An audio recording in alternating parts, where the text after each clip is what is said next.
হরে কৃষ্ণ কৃষ্ণ কৃষ্ণ হরে হরে, হরে রাম রাম রাম হরে হরে। বন্ধুরা, জ্যৈষ্ঠ মাসের কৃষ্ণপক্ষের একাদশী তিথিকে অপরা একাদশী বলা হয়। অপরা শব্দের অর্থ হল পুণ্য। পদ্মপুরাণ অনুযায়ী এদিন বামন রূপে বিষ্ণুর পুজোর বিধান রয়েছে। অপরা একাদশীকে জলক্রীড়া একাদশী, অচলা একাদশী ও ভদ্রকালী একাদশীও বলা হয়।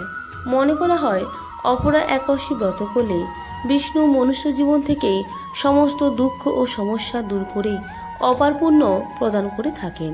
এই একাদশী পুণ্যদায়ক ও বড় বড় পাপ নাশ করে।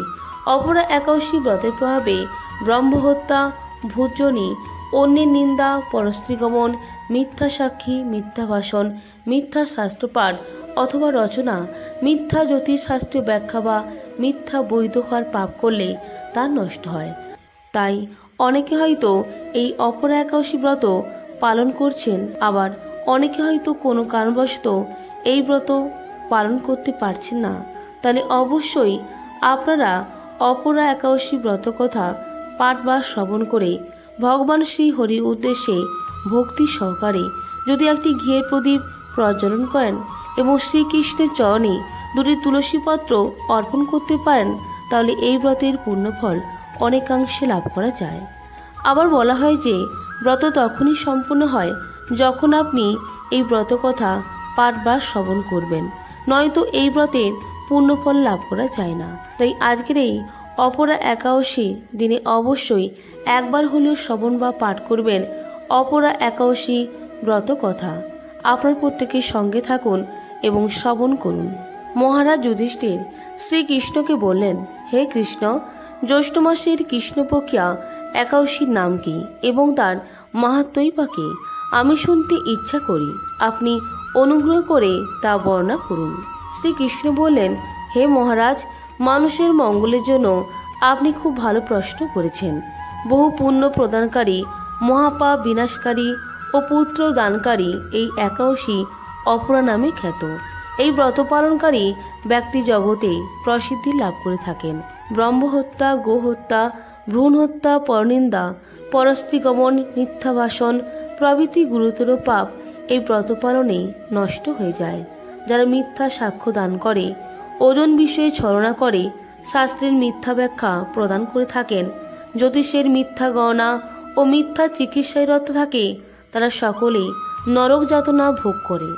এই সমস্ত ব্যক্তিরাও যদি এই ব্রত পালন করে থাকেন তবে তারা সমস্ত পাপ থেকে মুক্ত হয়।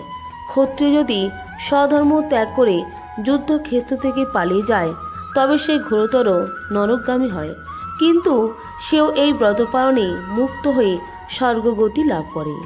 মকর রাশিতে সূর্য অবস্থানকালে মাঘ মাসে প্রয়াগ স্নানে যে ফল লাভ হয়, শিবরাত্রিতে কাশীধামে উপবাস করলে যে পুণ্য হয়, গয়াধামে বিষ্ণু পাদপদ্মে পিণ্ডদানে যে ফল পাওয়া যায়, সিংহ রাশিতে বৃহস্পতির অবস্থানে গৌতমী নদীতে স্নানে, কুম্ভে কেদারনাথ দর্শনে, বদ্রিকাশ্রম যাত্রায় ও বদ্রীনারায়ণ সেবায়, সূর্যগ্রহণে, কুরুক্ষেত্রে স্নানে, হাতি ঘোড়া স্বর্ণদানে এবং দক্ষিণাসহ যজ্ঞ সম্পাদনে যে ফল লাভ হয়, এই ব্রত পালন করলে অনায়াসে সেই সকল ফল লাভ হয়ে থাকে। এই অপরা ব্রত পাপরূপ বৃক্ষের কুঠার স্বরূপ, পাপরূপ কাষ্ঠের দাবাগ্নির মতো, পাপরূপ অন্ধকারের সূর্য সদৃশ এবং পাপহস্তির সিংহ স্বরূপ। এই ব্রত পালন না করে যে ব্যক্তি জীবন ধারণ করে জলে বুদবুদের মতো, তাদের জন্ম মৃত্যুই কেবল সার হয়। অপরা একাদশীতেই উপবাস করে বিষ্ণু পূজা করলে সর্বপাপ মুক্ত হয়ে বিষ্ণুলোকে গতি হয়। এই ব্রতকথা পাঠ ও শ্রবণ করলে সহস্র গোদানের ফল লাভ হয়। ব্রহ্মাণ্ড পুরাণে এই ব্রত মাহাত্ম্য বর্ণনা করা হয়েছে। আবার শাস্ত্রমতে প্রাচীনকালে মহিধ্বজ নামক এক ধর্মাত্মা রাজা ছিলেন। তার ছোট ভাই বজ্রধ্বজ পাপী ও অধর্মী ছিল। রাতের অন্ধকারে নিজের বড় দাদার হত্যা করে দেয় বজ্রধ্বজ। এরপর মহিধ্বজের মৃত শরীরকে জঙ্গলে নিয়ে গিয়ে অশ্বত্থ গাছের তলায় পুঁতে দেয়। অকাল মৃত্যুর কারণে ধর্মাত্মা রাজাকে প্রেতযোনিতে প্রবেশ করেন। প্রেতরূপে সেই অশ্বত্থ গাছে বাস করতে শুরু করেন রাজা। সেই পথে যেই যাতায়াত করত তাদের বিরক্ত করত ওই প্রেত। একদিন সৌভাগ্যবশত সেই পথ দিয়ে ধৌম নামক এক ঋষি যান। ঋষি প্রেতকে দেখে নিজের তপবলে সব জানতে পারেন। রাজাকে প্রেতজনী থেকে মুক্তি দেওয়ার কথা ভাবেন ওই ঋষি। তারপর প্রেতকে অশ্বত্থ গাছ থেকে নামিয়ে পরলোক বিদ্যার উপদেশ দেন। সংযোগবশত সেই সময় জ্যৈষ্ঠ মাসের ৮১ তিথি ছিল। ঋষি অপরা এই ৮১ ব্রত করেন। সেই উপবাসের ফলে প্রাপ্ত পুণ্য তিনি রাজাকে অর্পণ করেন। এই পুণ্যের প্রভাবে রাজা প্রেতজনী থেকে মুক্ত হন এবং দিব্যদেহ ধারণ করে স্বর্গে গমন করেন। বন্ধুরা, এই ছিল আজকের অপরা ৮১ ব্রত কথা। এবার আমরা জানব ৮১ পারণ কিভাবে করবেন। ৮১ পারণ ৮১ তিথির পরদিন উপবাস ব্রত ভাঙার যে নিয়ম।